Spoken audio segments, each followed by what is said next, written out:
How to disable VPN on Android. Hello everyone, welcome to this channel. I'm Emily and I'm here to help you out today. So without any delay, let's get.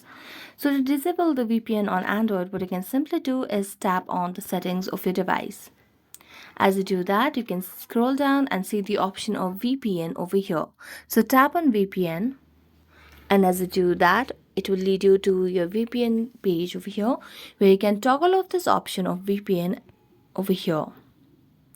So you can go back and also you can make sure to disable or uninstall the VPN application that you have on your device, such as this one. So make a long press, or you can just go to the app little drawer over here and then make a long press and tap on uninstall, and you'll be able to disable VPN on Android as well.